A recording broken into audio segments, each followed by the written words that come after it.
production studios for movies going into 2025 and the next coming years should really focus on one of these two aspects for the type of stories they're creating. In my opinion, it should be either fan service or creating original ideas. What's interesting about the biggest studio, Hollywood studio, that currently is creating films, shows, and has their own streaming service is Disney. And I believe they have not done either of these correctly. They seem to be in the camp of they've invested the most money into serving fandoms.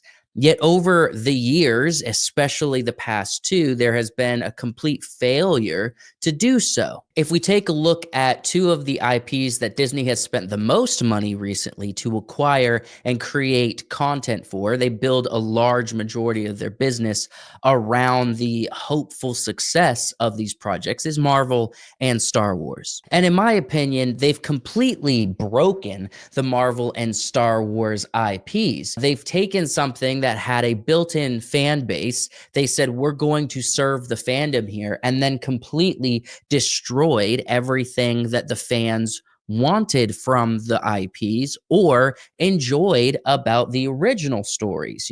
Marvel, for a while, even under Disney, did have a successful run, but has devolved into kind of like these B and C list heroes of stories we don't care about or are not interested. If you just look back at some of the last Marvel shows, you have Loki season 1 and WandaVision, which in my opinion weren't horrible. My standards for Star Wars are much higher than Marvel, but those seasons were not bad. There were some aspects to them that definitely made them less interesting or kind of a bummer, but overall, like, they weren't horrible. And those were the kind of the shows that kicked off Disney Plus, the streaming service, when it first came out. Then you have Hawkeye, Secret Invasion, Echo, Loki season 2, Moon Knight, Agatha all along.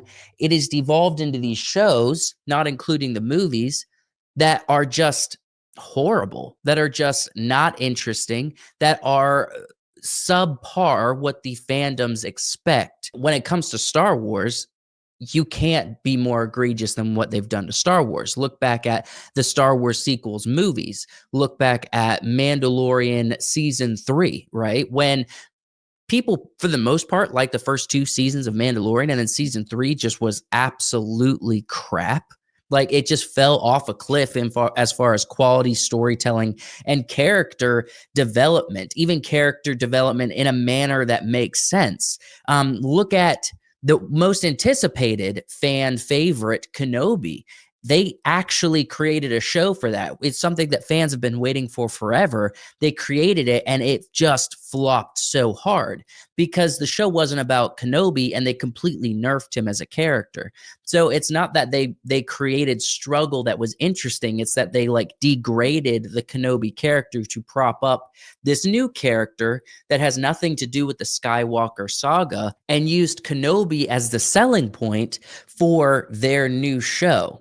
And then you get to shows like Ahsoka, which for the most part people thought was cringy. There was a lot of rough stuff there. It was slow moving. There was a lot of women crossing their arms and looking at each other. So it was just a drag as far as a show goes, which is really unfortunate because Ahsoka is super interesting in the animated shows. And the most egregious example next to Kenobi is The Acolyte, which came out this past summer. And this show was the complete opposite of what fans had hoped for, expected, or asked for. It was like Disney intentionally wanted to break the Star Wars IP. And with how much people were talking about The Acolyte this past summer, it's really damaged the Disney Star Wars franchise.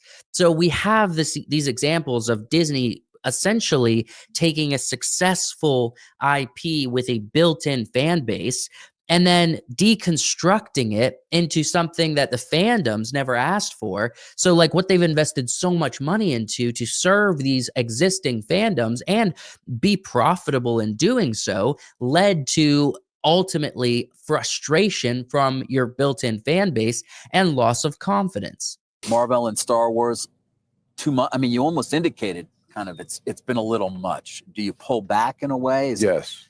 You do? Yeah. Yeah, you pull back not just to focus, but it's also part of our cost containment initiative. Right. Spending less on what we make and making less. Now, of course, it used to be that some of that stuff would then go to Netflix and you'd make a lot of money from selling it in different distribution channels. Now it all just goes to Disney Plus. Do you ever think about how much If we money shouldn't have done that? Not that you shouldn't have done it, but that there's still, I mean, the old model worked pretty well. It's kind of interesting because I think if we did, well, the old model worked when it was a blend of basically business models. It wasn't the only model. The licensing model was part of a collection of models. I think if we hadn't done it, everyone would be saying, why isn't Disney going to the streaming business? You know, and as it turns out, I think we made the right decision there to go into that business. It will be a growth business for us. We will turn it around. I'm confident of that. It will become profitable and it will deliver growth for the company. And it will be an important business because that direct-to-consumer model where you have a relationship with your consumers, which we lacked, frankly, as a company, except in our parks and resorts business, that will be of value to us long-term. So Bob Iger is convinced that their streaming service is going to be a success. But this took place, this interview where they were talking about their cost containment initiative, making less and spending less on what they make, seems to be a strategy. Ultimately, if you make less of the same crap, it's not going to fix the problem. As I mentioned before, you have shows like Mandalorian season 1 and 2 and Andor, right? Andor was actually a really well done story. And so when he says it's not really a personnel issue, it all comes down to personnel. It doesn't matter if you spend a ton of money or a little bit of money on a show, the writing and the people creating a continuation of an existing fandom story is going to rely on the people who make it. Literally after this interview, they still released a year later the Acolyte show. Like, this is a complete oblivious CEO of Disney who would say, we don't have a personnel issue, but rather a cost and output issue. Ultimately, there's not going to be any of this self-reflection that you would hope from Disney. So as we look into the next coming shows for Disney Plus and Disney, does it look like they are learning from their mistakes? And what is a prediction of success for future projects? I mean, you have the Iron Heart show that's going to come out. You have Daredevil that's going to come out. You have Skeleton Crew that's going to be coming out in just a couple days. And then you have Andor season 2. And of course, there are some movies as well. But ultimately, like, the shows are what is the selling factor for the streaming service in a big way. Or at least they're supposed to be, because that's where they exclusively live. When I look at this, I'm like, okay, well, Andor season 1 was really good. And the reason why I believe it was really good is because it was written by a guy named Tony Gilroy, who actually knows how to write engaging characters and live in a world that is unique but not contradictory, and to flesh out characters' motivations, movements, politics that actually engages an audience rather than just some dumb lightsaber fight that holds no context for what the story is that you're actually telling. I know Daredevil is a huge favorite among Marvel fans, but the question is, looking at the history of the last Marvel shows, I mean, we're coming off of Agatha all along. Do we really think that this Disney Plus Daredevil show is going to actually be as good as the previous show? And in my opinion, I'm going to say I would hope so.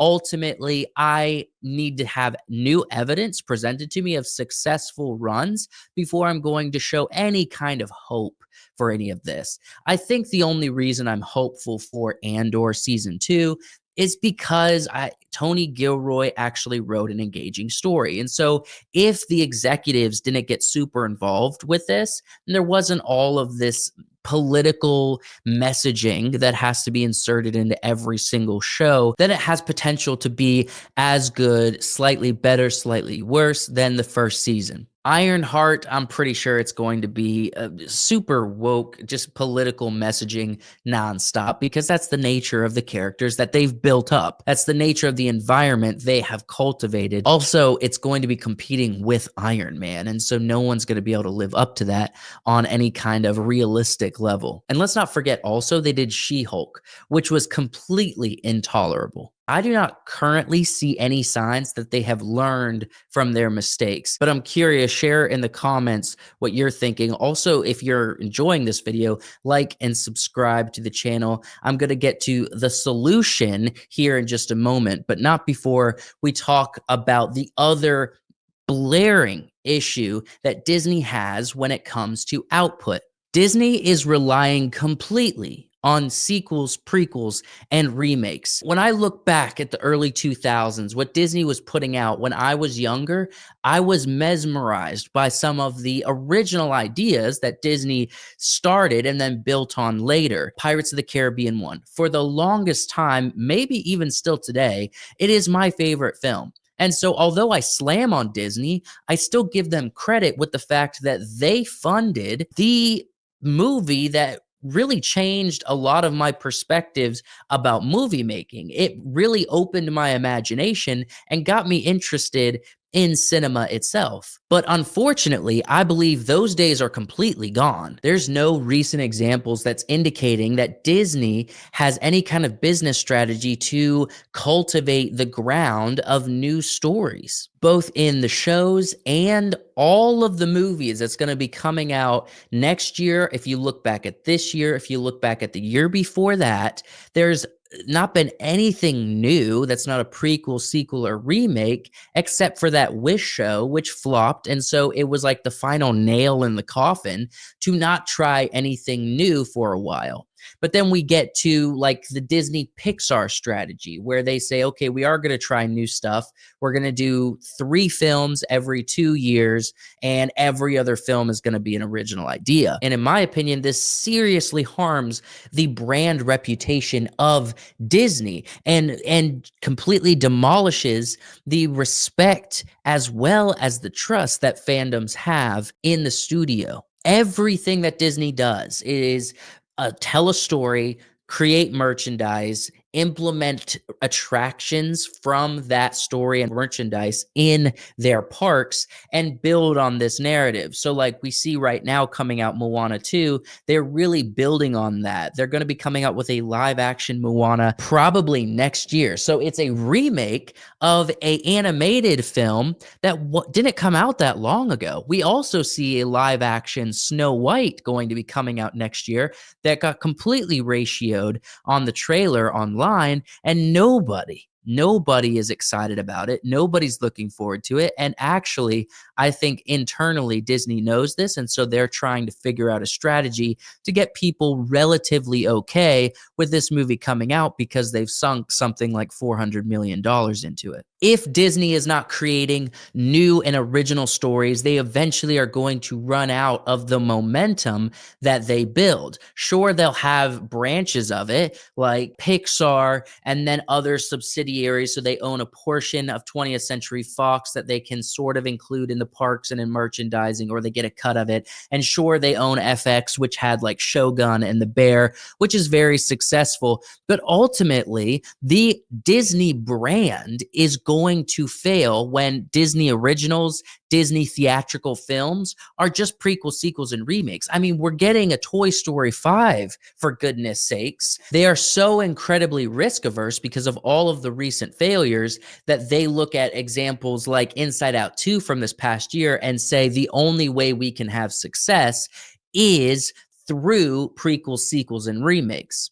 Original ideas are a death or too risky to the company's bottom line. But this is a serious problem because it's not interested in creating new fandoms. It's not interested at all in serving existing fandoms with the IPs that they already control. They're cowards. Ultimately, they only care about profits and what is going to make them money because they've lost so much through streaming. It costs so much more. Unsuccessful shows, it's not converting to subscribers, and a bunch of examples of complete failures when it comes to the box office for theatrical runs. All they have are one or possibly two successes in a given year. Let me cut in here just a moment to plug my Patreon and YouTube memberships. I did a video today that is Denis Villeneuve talking about would he ever be involved with Star Wars, and if not, why? And I did a reaction. He went on a podcast. He talked about it. So if you're interested in hearing any thoughts I have around that, watching my reaction, just go to the link in the description for Patreon if you prefer that, or you can just hit join on YouTube.